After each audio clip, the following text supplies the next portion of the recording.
Pagbasa mula sa aklat ni Propeta Zacarias. Sinabi pa ni Yahweh, "Umawit ka sa kagalakan, bayan ng Sion, sapagkat maninirahan na ako sa inyong kalagitnaan." Sa araw na yon, maraming bansa ang sama-samang magpupuri kay Yahweh at pasasakop sa Kanya. Siya'y maninirahan sa inyong kalagitnaan. Sa gayon, malalaman ninyong isinugo ako ni Yahweh na makapangyarihan sa lahat.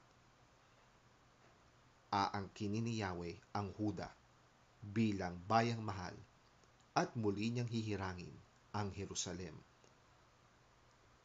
Tumahimik kayo sa harapan ni Yahweh, lahat ng nilalang, sapagkat tumayo na siya sa kanyang banal na tahanan.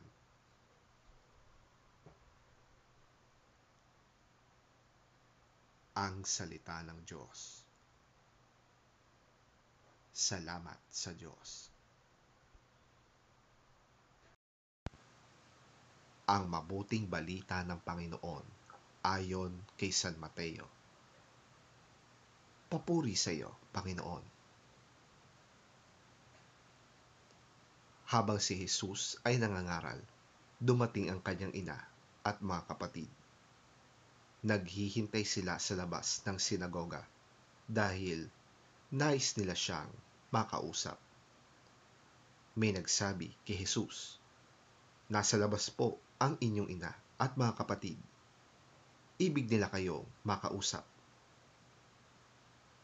Ngunit sinabi niya, "Sino ang aking ina at sino-sino ang aking mga kapatid?"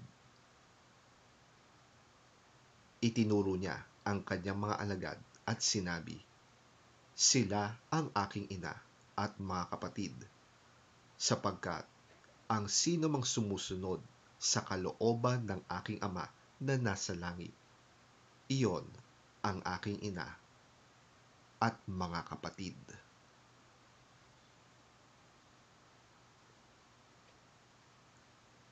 Ang mabuting balita ng ating Panginoon. Pinupuri ka namin, Panginoong Hesukristo.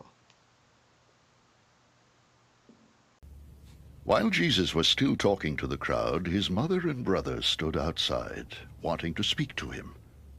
Someone told him, "Your mother and brothers are standing outside, wanting to speak to you." He replied to him, "Who is my mother and who are my brothers?" Pointing to his disciples, he said, "Here are my mother and my brothers. For whoever does the will of my Father in heaven is my brother and sister and mother."